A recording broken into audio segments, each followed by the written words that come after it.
nimwishimesha ayo musekesha muzayaririsha. Bamwita Munyakazi Sadati utajya wiburira, ntajya yiburira. Uyu nguyu rwose yahise yandika ataginga umuyobozi wari uri kuri stade ejo bundi mwaramubonye rwose, arangije aramubwira ngo ayo murisekesha muzayaririsha. Ibyo byose turaza kubigarukaho.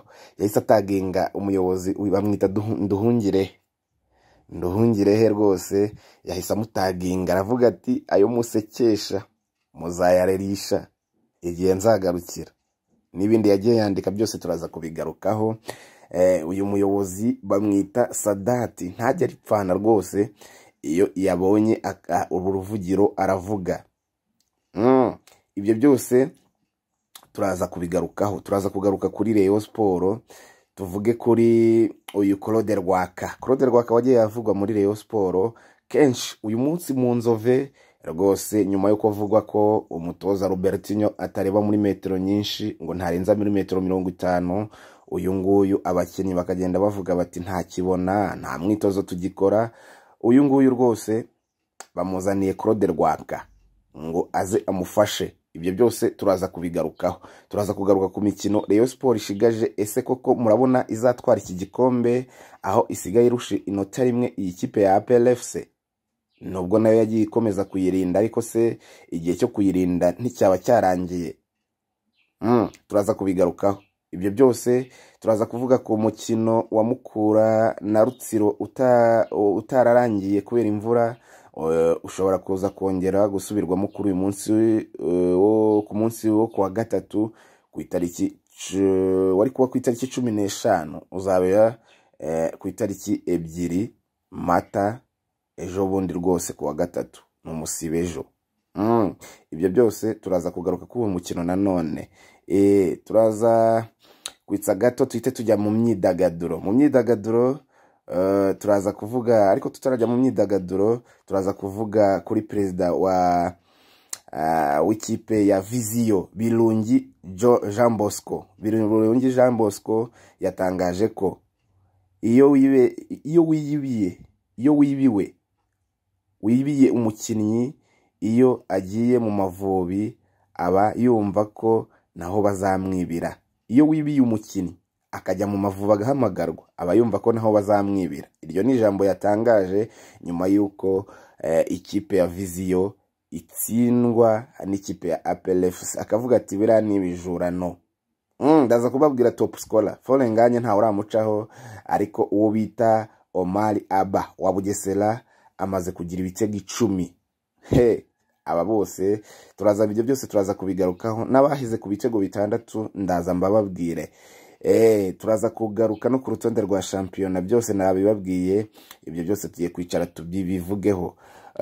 Uwo bita umuyobozi wa RIB, umuvugizi wa RIB Dr Murangira Thierry, tubone mu myidagaduro twageze, yamaze kuvuga ko uyu mutipe rwose ushushanya, yavuze ati uyu nguyu no umuhanga cyane. Yashushanyije uyu Dr Murangira Thierry yashushanya umuryango wa perezida, bose agenda bashushanya, arangije ashyira ku rubuga rwe rwa Instagram.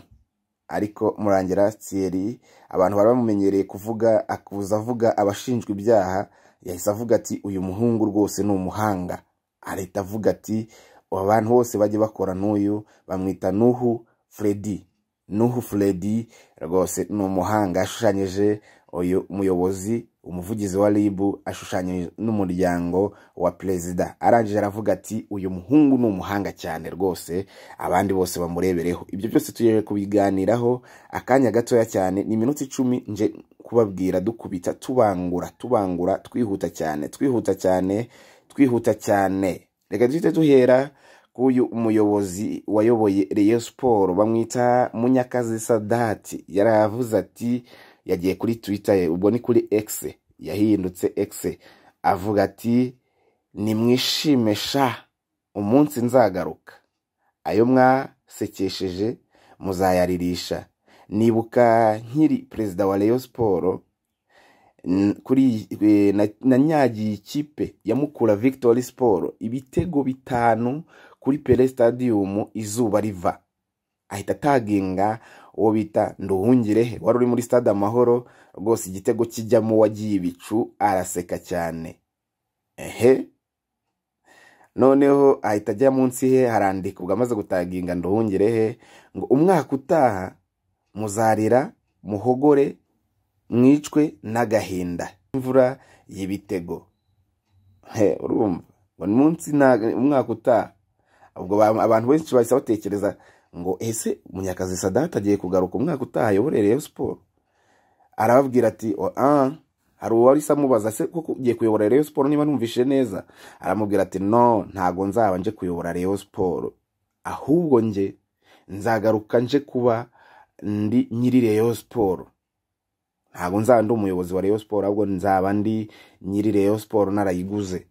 Uwo ni umuyobozi, uwo ni Munyakazi Sadat avuga ati nzaba narayiguze, kuko aravuga ati ngewe nzatanga ibijyanye n'imigabane nibitangira byo muri Rayon Sport, nzatanga umugabane urusha indi migabane yose, uri hejuru y'indi migabane yose. Munyakazi Sadat rwose ifaranga amaze kurigwira. Nuko yagiye atangaza aravuga ati Mukura twayihaye amata mabiri nayo irakubita ititangiriye itama. Kabiri mu rugo rw'umugabo nagasuzuguro. Iyo ni ikipe ya Mukura, uwo ni Munyakazi Sadat agenda avuga ati iyi kipe twayihaye umwanya iradukubita nayo irahondagura koko. Twite tujya kuri Rayon Sport. Rayon Sport mu mikino 9 yari sigaje, mu mikino 9 ni 10 yari sigaje imikino 10, AS Kigali yavuyeho yitsinze, Mukura irayitsindwa, irahita ikurikizaho Marine muri weekend, Muhazi United izahita ijyayo, naho Etincelle Rutsiro izaza Kigali, Polisi bikine, Bugesera Vision na Gorilla. Ese wowe urabona Rayon Sport izabona mangahe muri aya manota? Wowe urabona izabona mangahe? Abantu benshi bavuga bati iyi Rayon Sport iraremerewe cyane ku buryo kubona amanota kwizi kipe isi zabona mangahe. Abantu benshi nibyo bari kugenda bibaza bavuga bati aya manota rwose Rayon Sport biragoranye cyane kubona amanota. Tuhita twihuta cyane kuri Rwaka Claude. Uwo bita Rwaka Claude ni umutoza w'ikipe y'abagore ya Rayon Sport, yamaze kugirwa umutoza wungirije wa Rayon Sport uzajya afasha Robertinho. Murabyibuka mu minsi yashize byaravuzwe cyane, abantu baravuga bati uyu Rwaka Claude koko ni ugiye kuza muri Rayon Sport nyuma yuko Robertinho abatoza bose ya propoje Rayon Sport bagiye bagorana, harimo uwo bafatanyije gutwara igikombe cya 2019. Uyu mutoza Rwaka Claude rero niwe wahisemo.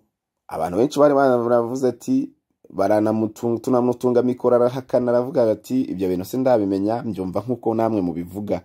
Ariko byabaye official, Rwaka Claude araza gutoza match ya nimugoroba, rwose araza gufasha Robertinho, aramufasha mu bijyanye n'imyitozo mu Nzove. Muraza kubibona Rwaka Claude harasigara umutoza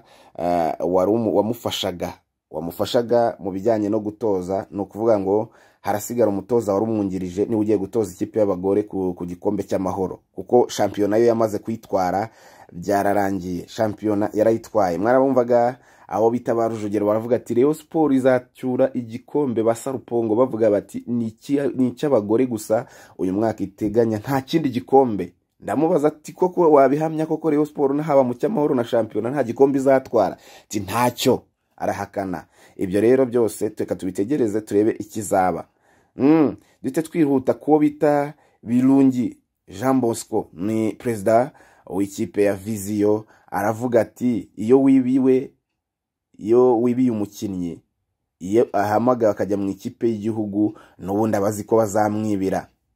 Uwo ni wo bita Birungi Jean Bosco, ni perezida w'ikipe ya Vision FC y'Inyamirambo. Aravuga bati nyuma ya match ya APR FC, aravuga ati kuba barayibiye n'ubundi ni kwa kundi bahamagarwa mu ikipe y'igihugu, n'ubundi ugasanga naho bagize ko bazabibira, ugasanga gukina wape byaranze. Ibyo nibyo perezida wa Vision FC yagendaga atangaza. Duhita twihuta rero, twihute kuri Rayon Sport top scorer. Ubungu ni Rwanda Premier League top scorer Folenganye wa Rayon Sport, n'ubundi aracyayobora n'ibitego 13 nubwo yavunitse. ariko uwo bita Omar Aba amuri hafi. Omar Aba amuri hafi ari kumurya insataburenge kuko we ntago akiri gukinya, yaravunitse, imvune ye nubwo iri kugenda yoroha ariko azagaruka muri mwaka utaha wa shampiyona. Omar Aba niwe aramukurikiye, afite ibitego 10 uwo bita Serafi Hussein Serafi afite ibitego 9. Habimana Yves yarazamutse, Habimana Yves wa Rutsiro afite ibitego 8. Mensa wa Mukura afite ibitego 6. uwo bita Nizeyimana Abubakar uyu ngo afite ibitego 6. Usabimana Olivier afite ibitego 6. Bigirimana Abedi afite ibitego 6 bimazeho igihe kinini. Okwi nawe bimazeho igihe kinini ibitego 6. uwo bita Ani Elijah nawe abimazeho igihe kinini ni ibitego 6. Ibyo nibyo nagenda nkubwira. Ku rutonde rwa shampiyona duhise twihuta cyane. Iyo bita Rayon Sport iracyayorowe n'ibitego 20 zigamye ibitego byinshi cyane n'amanota 46. Ikurikiwe na APR n'ibitego 14 amanota 45, inota rimwe ririmo. Abareyo bwose bafite ubwoba bwinshi cyane bw'iki gikombe ko yagitakaza, ariko yitsindiye imikino yayo yose riko ishobora gutwara iki gikombe rwose, ariko se izayitsinda. AS Kigali na 38, ikipe ya 4 Gorilla n'amanota 33, Mukura n'amanota 33 yasatiye Gorilla. Iyo bita Polisi ni ya 6 n'amanota 32, Rutsiro n'amanota 32, Rutsiro yizamukiye cyane ikunganya na Polisi. Etincelle n'amanota 28, 9 Gasogi United n'amanota 27, Muhazi United n'amanota 26, Amagaju n'amanota 26 kwa 11. Kwa 12 Musanze FC n'amanota 25, 13 Bugesera FC n'amanota 28 iri muzima nayo imaze kugera habi. Marine nayo iri hafi gato, Kiyovu iri kwihumekera mu bitugu n'amanota 23, Kiyovu Sport n'amanota 21. urumva harimo ikinyuranyo cy'amanota 2. Ikipe ya 16 diviziyo ya Birungi Jean Bosco n'amanota 16 n'umwenda w'ibitego 18. Kiyovu Sport iri mu mwenda w'ibitego 18, iyi viziyo 16. Yebawe mbega umwenda birakomeye cyane rero. Ikipe ya Mukura Victory Sport Elwazire, umukino utarabereye igihe wari kuba ku itariki 15 Werurwe, wimuriwe ku itariki 2 Mata, ubwo ni kwa 3 Musibejo, isaha ya saa 9 zuzuye i Huye. Match ntizatangira, izongera itangire bundi bushya. Ni match yahuje izahuza ikipe ya Mukura na Rutsiro itarabereye igihe kubera ibihe by'imvura. Ibyo nibyo nagenda nkubwira. Icyo ntakubwiye reka twite twihuta mu myidagaduro. Uwo bita Dr Murangira Thierry Freddy, uyu nguyu nyuma yuko yashyize amafoto ye kuri urubuga rwe rwa Instagram, ashyiraho ifoto ya Murangira Thierry ashushanyije niyo muryango wa nyakubahwa Perezida wa Repubulika. Mu mafoto ashushanyije, no kuvuga bagaragara bashushanyije. Arangije uyu Murangira Thierry warumenyerewe kuvuga inkuru z'abashinjwe ibyaha, ahita taginga uyu mutipe, aravuga ati uyu musore bamwita Nur Freddy, aravuga ati uyu mutipe ni umuhanga cyane rwose, ati n'abandi bamwigireho, afite byinshi yakoze byiza, cyane cyane ibijyanye n'ubugeni no gushushanya. Rero abantu barumirwa, baravuga ati ibyo rwose ni byiza, nuba ubona n'abantu bakoze neza ukanabashimira. Abantu bari bakumenyereweho kuba ugiye kuvuga ibijyanye n'ibyaha gusa. Nibyo twagenda tubabwira rero. Reka nsoreza aha ibijyanye n'amakuru y'incamuke y'ibijyanye na siporo, ibincamake za siporo muri cya gihe cyacu tugenda tubakubita breakfast mu gitondo cyane tuzindutse cyane. Mugire umunsi mwiza kandi muhahe muronke ibihe byiza kuri mwe mwese.